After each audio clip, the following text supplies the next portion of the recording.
Muy buenos días, hoy nuevamente estamos en esto que es Voces del Planeta, como todos los sábados a las 11 de la mañana hasta las 12 del día. Tenemos una gran cantidad de temas que tienen que ver con el acontecer indígena en este país que es México. Nosotros estamos en la zona poniente de esta ciudad del Distrito Federal. Y bueno, como hemos comentado, tenemos una gran cantidad de temas en cuanto al acontecer indígena, y bueno, música también es parte de este programa, pero bueno, también hablamos sobre activismo, sobre otras cosas, y bueno, esto es Voces del Planeta, todos los sábados a las 11 de la mañana hasta las 12 del día, y hoy tenemos la ausencia de nuestro queridísimo compañero, el titular de este programa, Juan Hernández Luz, quien está un poco enfermo, sigue enfermo, ya lleva 2 semanas, y ojalá que se recupere ya en estos días. Pues desde aquí le mandamos un saludo, Lupita. Sí, macuali tonali, nochitinan mi juantic, nognihuané, kentimoyestaque, timoyestaque indin tonali, ¿qué tal? ¿Cómo están? Cuali Shimwashilti, bienvenidos a su programa Voces del Planeta. El día de hoy, como ya bien lo mencionó mi querido amigo y compañero Ismael Reyes, que no vino nuestro amigo Juan Hernández Luz, te mandamos un abrazo, muchos apapachos para que pronto estés mejor, y además tienes que hacerlo, porque la siguiente semana nos vamos nosotros ahora. Bueno, queremos contarles que en esta semana hay varios aconteceres. Uno es que a partir de la siguiente semana inicia el Foro Permanente para las Cuestiones Indígenas. Este Foro Permanente para las Cuestiones Indígenas fue creado por resolución en el año del 2000 para justamente ver cómo podrían hacerle recomendaciones a Naciones Unidas sobre temas de los pueblos indígenas. Y para este foro, en este año se va a hablar sobre educación, sobre cultura y los temas pendientes sobre los objetivos del milenio, si han funcionado para los pueblos indígenas, si no ha funcionado, ver cómo ha habido avances en cuanto a esta materia, porque hace unos años que, fíjate, Ismael recibió una crítica porque decían que los objetivos del milenio realmente aplicados a poblaciones indígenas había mucha ausencia, ya que la educación, que es un derecho mundial, no todos los pueblos indígenas accedían a esta educación. ¿Por qué? Porque no se habla en el propio idioma, porque los contenidos de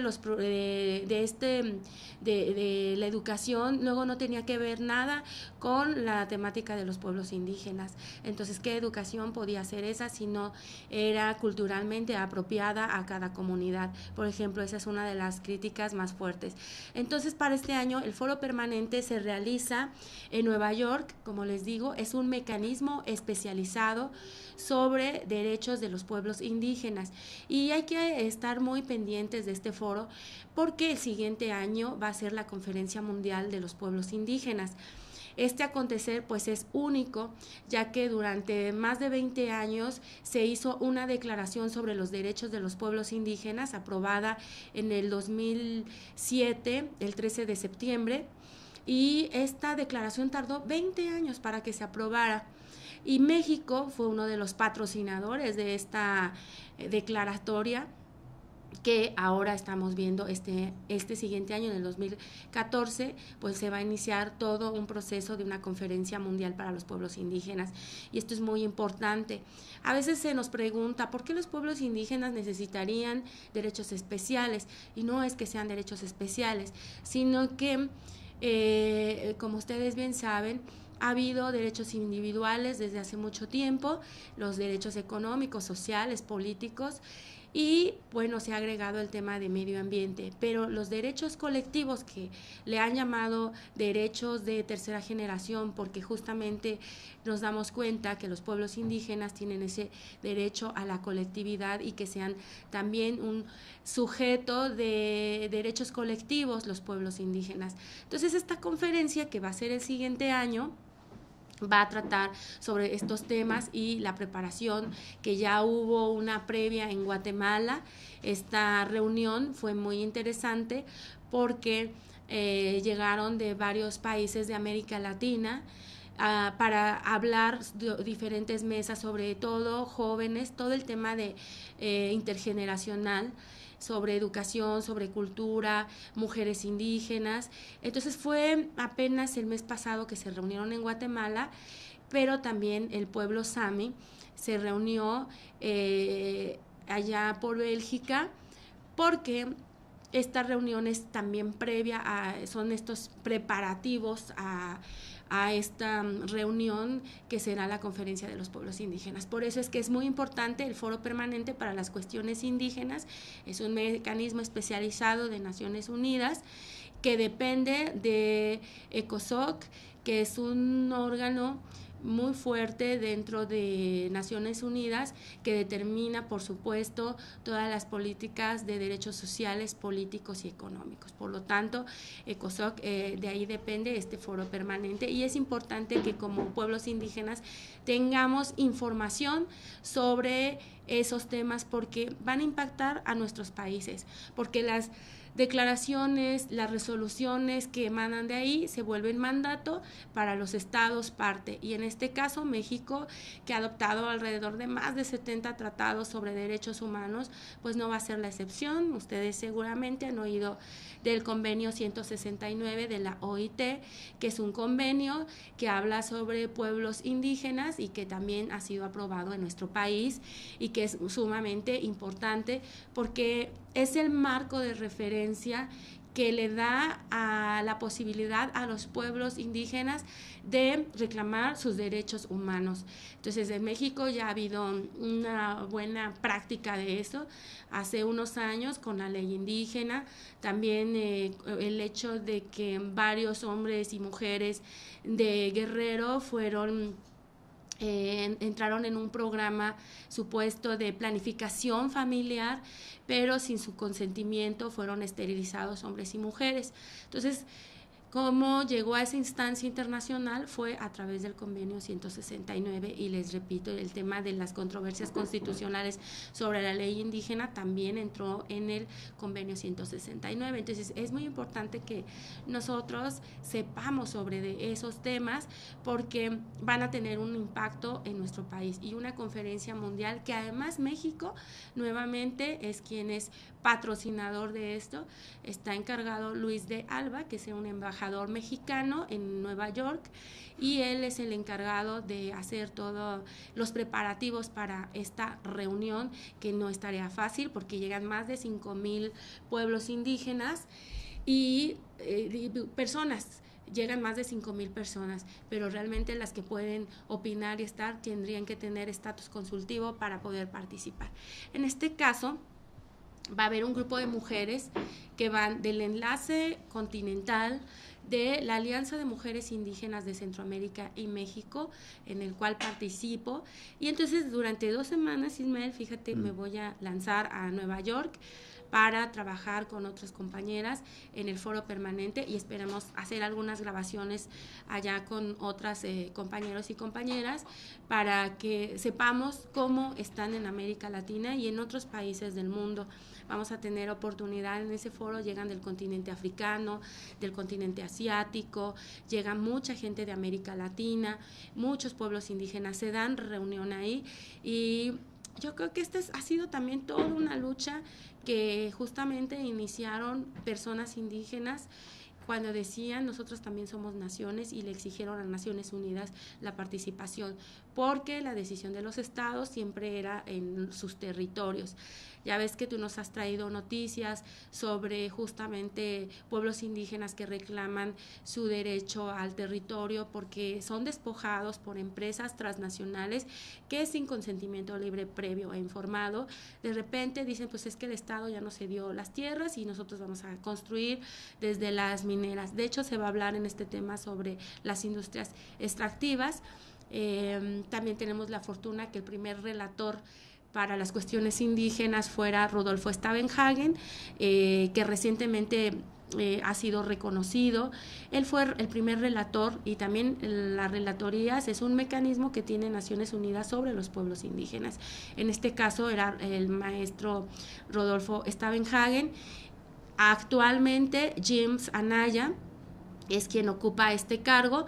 James Anaya es todo un personaje muy importante y muy relevante, porque James Anaya, fíjate que hizo un litigio en Nicaragua muy sonado que se llama Aguastegui, que es la defensa de un territorio frente a una empresa maderera coreana que de repente llega a Nicaragua y dice, bueno, pues yo me voy a llevar toda la madera de aquí, todo ese recurso natural, y el pueblo de ahí se indignó y dijo, no, no puede pasar esto, demandaron al Estado, demandaron a la empresa salió, pero todo este caso justamente lo gana ese pueblo indígena, Mayagna, y muchos indígenas misquitos también, ganan ese territorio porque era su territorio, pero cuando llega esta empresa, pues decía de buenas a primeras, nosotros vamos a sacar aquí toda la madera, y fue cuando el pueblo dijo no, se organizaron,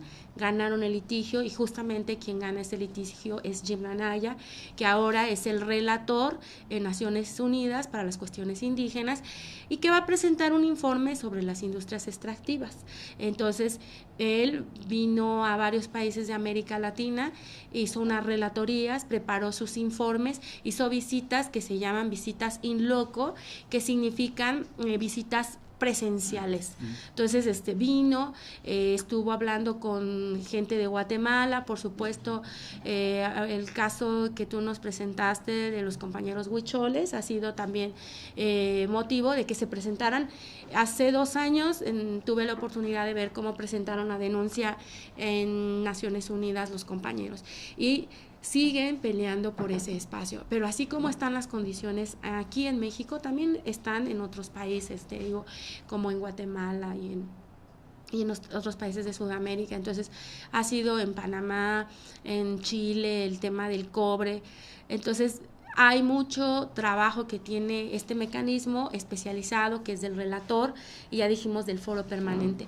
Esto es muy importante conocerlo, porque a veces creemos que no es importante, que está pasando en otro lado, pero como en México sabemos ha habido muchas violaciones a los derechos humanos, pues alguien tiene que poner un alto, y ese alguien pues tienen que ser los pueblos indígenas organizados. Por eso es que es muy importante la participación de todos nosotros, la participación de otros pueblos indígenas en este foro, que les digo es un mecanismo especial y que nos puede ayudar a los pueblos indígenas a hacer la denuncia sobre nuestros derechos humanos. Y bueno, pues que la siguiente semana inicie, el día 17 hay un foro global de mujeres indígenas al cual hemos sido invitadas, y después empiezan todas las sesiones del foro permanente, y el día 24 tenemos una invitación también por parte de la FORD, ya que va a ser todo un estudio sobre los impactos que han tenido, sobre todo en la construcción sobre los derechos de los pueblos indígenas. Entonces va a ser muy interesante, ya les vamos a traer todo un reporte de todo eso. Y el día de hoy también queremos felicitar y queremos darle la bienvenida a 3 mujeres líderes indígenas que vinieron de otros países. Ella es Hazel Lau, que es una magistrada indígena misquita, a Otilia Lux de Coti, que es guatemalteca, que ha sido ministra, y también a Natalia Zápora, que es argentina. Estas 3 mujeres pues han sido emblemáticas porque han iniciado todo procesos muy importantes.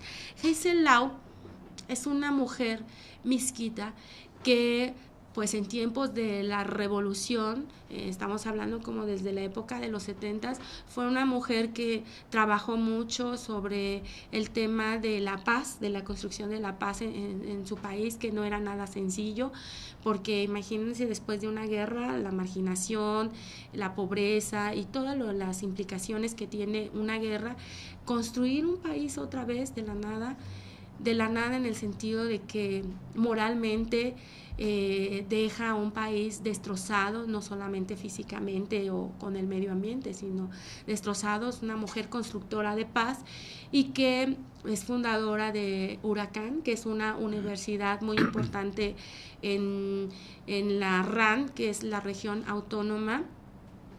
Ellas construyeron una universidad donde las mujeres pudieran ir a estudiar, porque en una guerra pues muchos hombres desafortunadamente murieron, y las personas que quedaron pues muchas de ellas fueron mujeres. Entonces Hazel Lau tiene mucha importancia en todos estos procesos de paz, y es una mujer que siguió estudiando hasta convertirse en abogada y ahora actualmente es una magistrada que vive en Nicaragua y que en el tema de impartición de justicia es una mujer que habla de que no solamente las personas debemos de recibir una justicia a partir del pensamiento del derecho positivo, sino también una justicia que sea más integral. Ella creó el Centro Integral de Justicia, que es donde acuden las víctimas y tienen derecho a que se les haga un debido proceso, pero también a que ellas sanen de una forma pertinente, cultural. Y entonces vamos a seguir hablando después del corte de estas mujeres. Ismael nos va a platicar un poco más de Natalia y de Otilia, pero mientras nos vamos un momento y regresamos.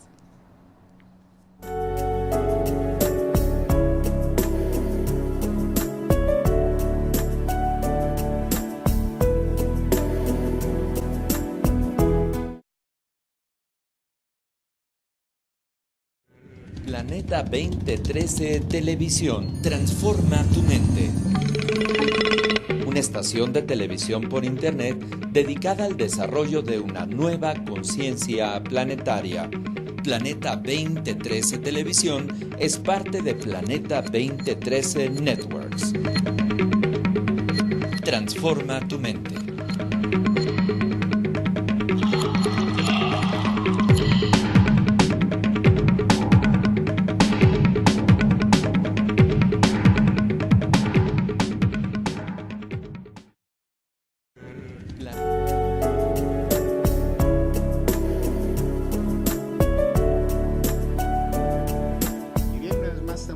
Del planeta. Recuerden que todos los sábados estamos aquí desde las 11 de la mañana hasta las 12 del día y hoy, bueno, estamos en una plática bastante interesante con respecto a este evento que va a suceder la próxima semana en Nueva York y bueno, ya Lupita nos ha estado hablando de pues digamos los temas que están por desarrollar y pues las personas que están interviniendo en este programa, que bueno, más bien que están participando dentro de este programa y bueno, nos está comentando un poco sobre Hazel Lau, que es una mujer tiene una gran trayectoria y bueno, también pues nos iba a comentar un poco sobre Natalia Silvina Sarapura, quien es una mujer argentina, ella es de Jujuy y bueno, ella desde muy joven ha estado participando, ha tenido un gran activismo, ella trabajó o se vinculó al Consejo de Organizaciones Aborígenes de Jujuy desde los 14 años y de ahí bueno, empezó a formarse políticamente, ideológicamente y bueno, esto le ha dado fuerza para tener pues un camino bastante interesante dentro del activismo en su país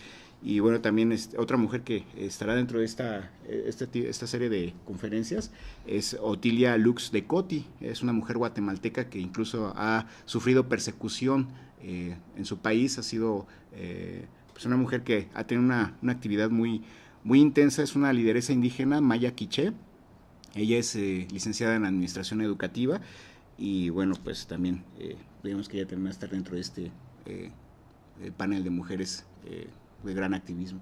Sí, además Otilia Lux, fíjate que ahorita es directora del Foro Internacional de Mujeres Indígenas, mejor conocido como FIMI, el cual les recomendamos que ustedes pudieran entrar porque FIMI tiene una escuela global, perdón, y ella va a desarrollar todo el tema de una escuela global y vienen mujeres africanas, mujeres de Asia y mujeres de América Latina que justamente van a aprender cómo funcionan estos mecanismos de los que hoy a grandes rasgos les he contado y que es necesario que pueblos indígenas tengamos derecho a esa capacitación. De hecho, lo hay. Hay varias capacitaciones, están unas en la Carlos III, que está en España, la Universidad de Deusto, que con el País Vasco hace un programa para pueblos indígenas, y en México, Nación Multicultural, junto con la Alianza de Mujeres Indígenas, junto con la CDI, han hecho un diplomado sobre derechos de las mujeres indígenas y, por supuesto, de los pueblos indígenas. Entonces, es muy interesante cómo estas mujeres trabajan esos temas. Y Natalia Sarapura, que ya ahorita hablabas, ella es una mujer muy muy importante para muchos, porque ella actualmente es una vicepresidencia que ocupa el cargo en el fondo indígena. Entonces es importante que los pueblos indígenas también sepamos que existen fondos para poder desarrollar proyectos de educación, no solamente proyectos productivos, porque fíjate que hubo una reunión hace ya 2 años en Hueyapan, Morelos, donde se reunieron mujeres de América Latina y que le expresaban a Naciones Unidas, anteriormente era UNIFEM, ahora ONU Mujeres, le decían, ya no queremos proyectos para crear una gallina o 2 gallinas, queremos proyectos que sean para nuestra educación. Y realmente hace algunos días unas amigas africanas indígenas publicaron un anuncio que decía, educar a un hombre significa educar a un individuo, educar a una mujer significa educar a una nación. Y yo creo que es una lección muy importante, porque he sabido que donde hay una mujer con mayor educación, sobre todo en los temas de los pueblos indígenas, permite que un pueblo indígena se desarrolle. Fíjate que justo ayer me invitaron a ser moderadora de un panel con estas mujeres y hubo una pregunta que hablaba un compañero sobre el tema del derecho al desarrollo, y él decía, bueno, aquí hablan sobre la violencia que ha padecido las mujeres, pero ¿cuál es su opinión sobre el tema de desarrollo? Y la respuesta fue contundente. Decía, no podemos hablar de desarrollo cuando las mujeres están en condiciones de desigualdad, cuando hay una mujer golpeada, cuando hay una mujer víctima. ¿De qué desarrollo podríamos hablar? Entonces, en el sur, en la zona andina, hablan como el buen vivir es una forma de desarrollo. A lo mejor acá en América Central se está hablando también de como de bienestar de las comunidades. Es todo un tema que un día a lo mejor podamos abordar aquí en Perfiles, en Voces del Planeta, porque podríamos hablar sobre el derecho al desarrollo desde la perspectiva indígena, sobre el buen vivir, qué significa, cuáles son las conceptualizaciones, por qué es eso.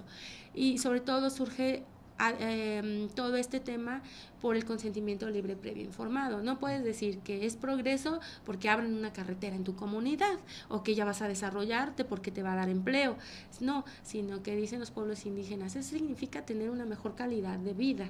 A eso se refiere cuando estamos hablando del derecho al desarrollo. Entonces, en esta mesa que platicamos sobre participación política de las mujeres indígenas y la justicia, el tema de acceso a la justicia, pues fue muy ilustrativo.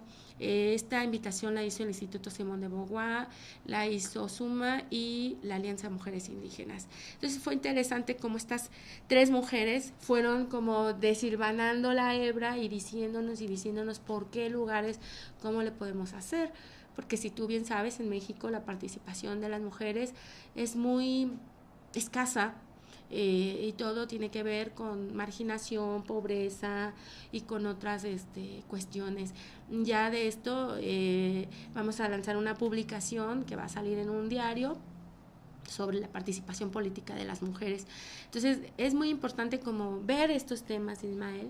Es muy importante, no sé, ahí cual tú también tengas opinión sobre por qué participar como pueblos indígenas, porque yo creo que es importante cuando tú nos has platicado de tu pueblo, San Pedro Molinos, cómo se hace una serie de ritos para petición de la lluvia, para el carnaval al que tú nos invitaste hace unas semanas, cómo todas esas cuestiones se van hilando, porque aparentemente vemos algo como aislado, pero esas costumbres que le dicen ahí, pues al final son sistemas normativos por los cuales una comunidad se rige, porque no es como en el occidente pensamos el tiempo, ¿no? Pasado, presente y futuro, sino que en las comunidades el tiempo se ve de forma cíclica, como si fueran las estaciones, ¿no? Primavera, verano, otoño, la gente sabe cuándo va a ir a sembrar, cuándo va a ser la petición de la lluvia. Entonces, ahí nos hace pensar y repensar cómo es medido el tiempo, ¿no?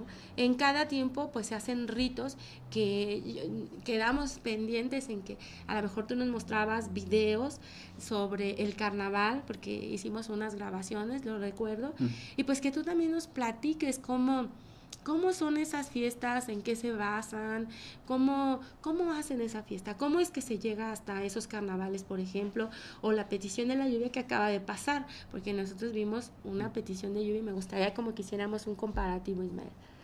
Sí, como bien dices, todo esto es parte, ¿no? Forma parte de un todo, ¿no? O sea, nada está aislado, ¿no?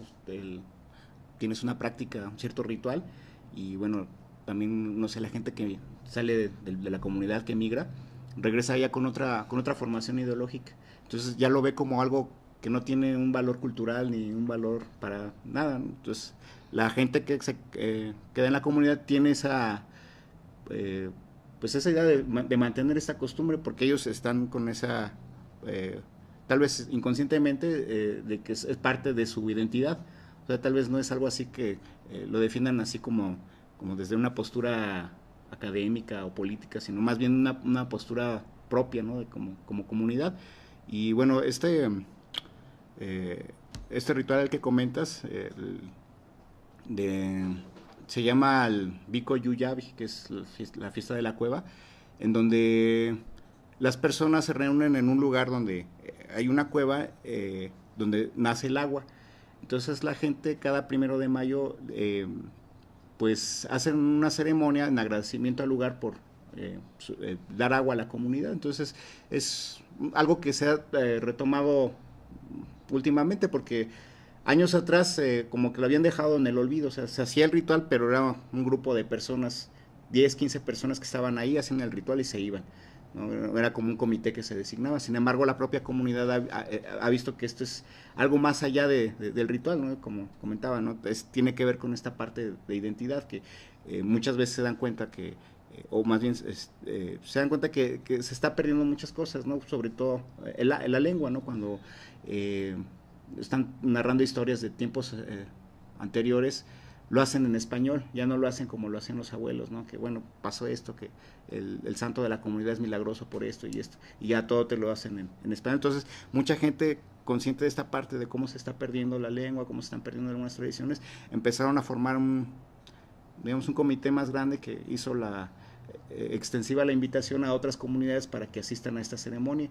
Y esto ya con los años ha estado creciendo, pero tiene muy poco tiempo, unos 5 años tal vez, que empezaron a retomarlo y ha tenido más fuerza cada vez, y cada vez gente de otras comunidades está asistiendo y forman parte de esta ceremonia, y bueno, a la vez fiesta que se hace dentro del Biko Yuyabi, la fiesta de la cueva. Y fíjate que vi una fotografía, no recuerdo si tú fuiste quien la publicó o nuestro querido amigo Valentín Reyes también, no recuerdo ahí quién de los dos había publicado una fotografía de la cueva y con una serie de ofrendas. ¿Cómo podrías describir esta parte? Sí, primeramente hacen una misa, esto siempre se ha hecho, ¿no? Se hace la misa, pero como te digo, pues era poca la gente que asistía, pero bueno, ahora ya son 300, 400 personas quienes están ahí, que digo, llegan de otras comunidades, hacen la misa, dan gracias a la cueva, un grupo de personas junta flores, cera, y se meten a lo que es la cueva, hacen una oración y dejan esta ofrenda en la entrada de la cueva. Y ya posteriormente la gente que está como visitante pues entra hasta lo más profundo, ¿no? De este lugar que pues, muchos dicen que no tiene salida. Otros, bueno, hace algunos años hubo un derrumbe, entonces ya no se puede ir más lejos, pero cuentan la gente más grande que incluso gente se llegó a perder allá adentro, que llegaron de otros pueblos o quién sabe de dónde, llegaron a visitar y por curiosidad entraron y se perdieron y estuvieron como 2 días allá, y pues la gente de ahí, pues como todo uno se entera de lo que pasa, pues dijeron, no, es que yo vi que entraron 2 personas y no sé qué pasó con ellos, y se formó un comité para buscarlos. Los encontraron ya casi desmayados, ¿no? Espantados porque no encontraban la salida. Entonces, bueno, como te comento, hubo un derrumbe, entonces ya la gente entra en la parte pues que será unos 30 metros, así, es todo lo que se puede entrar. pero sí, esta es la ceremonia que se hace este 1 de mayo que acaba de pasar. Y fíjate que eso es muy importante porque el tema de la petición de lluvia no es exclusiva de un pueblo, sino que hay una práctica constante en otros pueblos. Fíjate que a mí me tocó ir a Citlala, es una región de Guerrero, muy cerca de Chilpancingo, como 1 hora y media más o menos, 1 hora. Y tuve la oportunidad de ver la fiesta al final, que es de los tigres, ¿no? Entonces muchos se ponen la fiesta de los tigres de Citlala, pero es la última fase. Igual inician ellos desde días antes, van a limpiar los pozos, limpian los ríos, todo lugar donde haya agua, y empiezan a hacer toda una ceremonia, como bien dices, pueden ser con ceras, con flores, con comida, porque es también alimentar a la madre tierra, estar bien con el agua, que simboliza por lo menos este rito, dicen que es de origen prehispánico, y que al final los hombres de Citlala, muchos de ellos se visten de tigres, se ponen una máscara de tigre que se echa en piel, usan también un tipo de cuerda con la que ellos más tarde se van a enfrentar, se visten de tigres, todo el rito es en la mañana, tuve la oportunidad de ir, y a las 10, 11, cuando llega la banda, ya hay tigres esperando en un lugar y van a buscar al cerro a otros tigres. Entonces van con la banda, van con la música, subes el cerro con la banda, tocando, y entonces en una casa que también podemos decir, bueno, yo digo que es una madriguera de tigres, porque se empiezan a transformar de hombres a tigres, y estos tigres salen con la banda y se van juntando, ahora sí que con la banda de música, la banda de tigres se va juntando y llegan a la plaza, bailan en la casa del anfitrión, del tigre que está promoviendo todo el barrio, porque ahí hay 3 barrios que son en cerritos, un cerro es un barrio, otro cerro es otro barrio, entonces cada barrio tiene sus tigres. Entonces me tocó estar en uno de esos barrios, llegan los tigres, se van a la plaza y como a las 3 de la tarde comienza todo el rito, y es un rito sagrado y de origen prehispánico, y que es para ofrecer su propio cuerpo, se vuelve una ofrenda para ofrecerle a la tierra su líquido precioso, que es justamente el rito de enfrentarse a estos tiempos para que llueva. Entonces esa es la última parte de este rito de petición de lluvia, el enfrentamiento de los tigres. Entonces quedan muy lastimados muchos de ellos, y no es que gane alguien, sino más bien por barrio es que demuestre el valor, y entre más participen tendrán mejores lluvias, porque esto significa asegurar la temporalidad de la lluvia en esos lugares. Quizá para muchos estos ritos pues no sean tan agradables, ¿no? Golpearse entre unos y otros, para muchos dirían pues son unos bárbaros, pero si lo ves desde el concepto, desde el pueblo, cómo hacen todo eso, pues entonces tú te das cuenta, ¿sí? O sea, cómo dejas de ver a los hombres como hombres, sino en verdad parecería que se transforman en los tigres, y son unos tigres.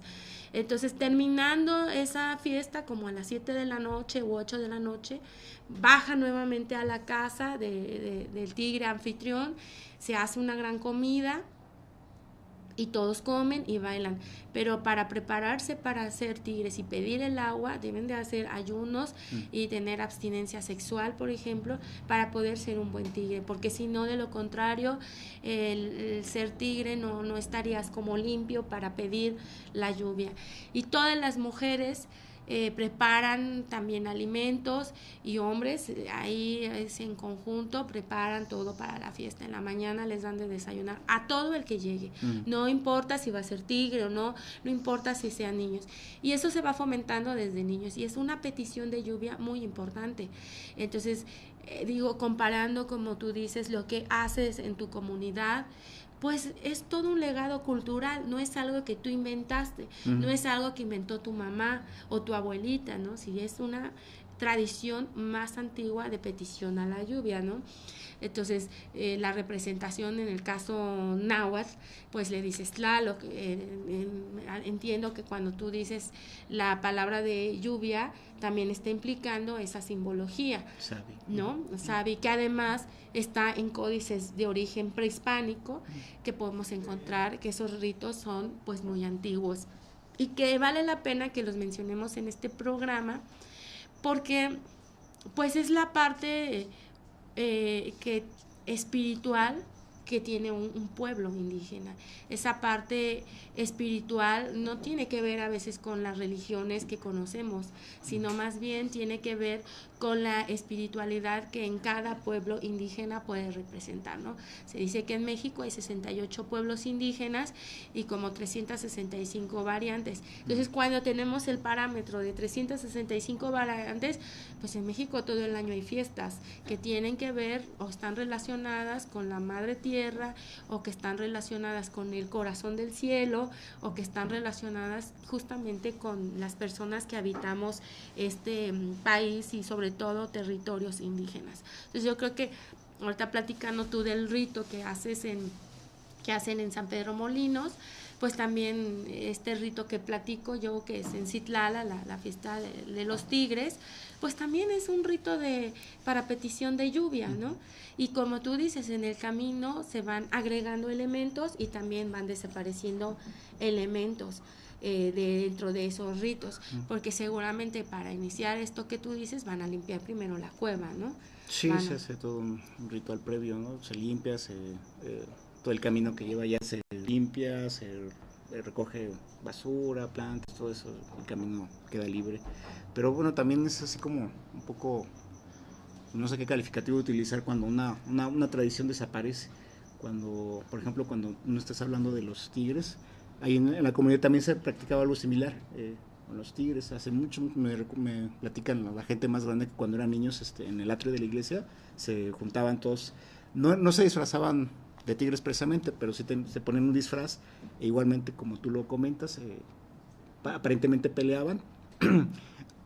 La gente que me lo platica no recuerda cuál era la intención de hacer eso, pero lo hacían una vez al año y de pronto alguien se espantó porque esta situación ya derivaba ya en conflictos ya que se llevaban ya días, ¿no? O sea, ya no era nada más la ceremonia, ¿no? Sino ya derivaba ya en otras cosas, ya incluso familiares, todo esto.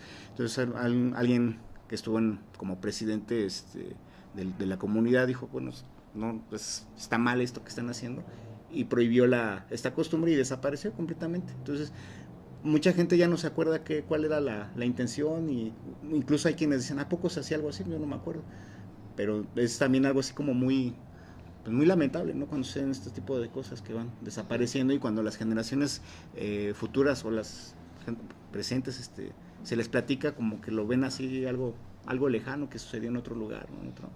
En otro país incluso, ¿no? Es algo también muy, muy triste. Pero fíjate que para esto siempre hay, como dicen, una alternativa, ¿no? Hay la revitalización de las culturas. Recuerdo ahorita que esto parecido se practica en Morelos, y también en Morelos tienen tigres, y en otras comunidades hay tigres igual para el rito del agua. Pero recuerdo mucho que también en Morelos, en Amatlán, hay una serie de danzas antiguas y que un anciano se sabía los pasos, pero ya la danza ya no se practicaba. Entonces lo que hicieron era ir a platicar con el señor más anciano y preguntarle y reconstruir cómo se hacía, y le preguntaban cómo era el traje. Entonces iniciaron un proceso de revitalización, salieron otros 2 o 3 ancianos que decían, sí, yo me acuerdo que también iba así, y pudieron reconstruir esa danza. Y en la actualidad es una danza muy del origen de la propia comunidad. Entonces yo creo que todo esto nos va enseñando que se puede hacer toda la revitalización de una cultura, y que a lo mejor si hay ancianos de tu comunidad que recuerden lejanamente y pudieran asistir a estas festividades que también se hacen en otros lugares, a lo mejor ellos podrían recordar entonces cómo era en el pueblo y podría ayudar a la revitalización de propia cultura y a lo mejor recordar también en términos de su propia lengua cómo podrían ser estas fiestas, porque el tema del derecho a la espiritualidad, a los propios sistemas normativos de un pueblo es un derecho. Entonces yo creo que como ese derecho y obligación de las nuevas generaciones también es recuperar esas cuestiones que por alguna razón se han ido perdiendo. Entonces tenemos muchos pendientes, ya nos vamos a ir despidiendo de este programa, pero creo que ha sido muy ilustrativo lo que nos has platicado y que nos permite ver que hay otras tradiciones que también podemos ir viendo, acumulando y compartiendo, porque yo creo que en ese tema tenemos mucho de dónde cortar. Así es. Entonces, pues yo creo que nos vamos a ir despidiendo, que escuchen y vean Voces del Planeta. Tenemos un Facebook que lo pueden visitar. También tenemos Juan Hernández Luz, tiene su Face, también ahí le pueden hacer comentarios, él tiene ahí su teléfono, o Guadalupe Martínez, o también el de Tesavi. Ustedes pueden localizar y nosotros trataremos de subir como todos estos eventos sobre temas indígenas para que ustedes puedan verlos, escucharlos y también nos den su opinión. Nos gustaría mucho saber qué opinas, qué es tu inquietud, qué temas también te gustarían que se trataran en este programa, en Voces del Planeta, y que nos platicaras también qué costumbres hay en tu pueblo, qué podemos ver en tu pueblo. Entonces, por favor, que sea recíproco. Miegmot Tlazocamati, Pampamotlacto Ismael, Miegmot Tlazocamati, Nochinan de Juantic, Nognihuané. Muchas gracias a todos, nos despedimos. Miegmot Tlazocamati, gracias. Y bueno, recuerden que tenemos unas guías turísticas que amablemente nos regalaron los de Rita. Y bueno, si alguien quiere tener esta guía turística puede contactarnos a través de la página Voces del Planeta. Ahí nos dejan sus datos y nosotros les hacemos llegar un ejemplar de este material que ellos están trabajando, Rita. Y bueno, nos vemos la próxima semana a la misma hora, 11 de la mañana hasta las 12 del día. Esto fue Voces del Planeta.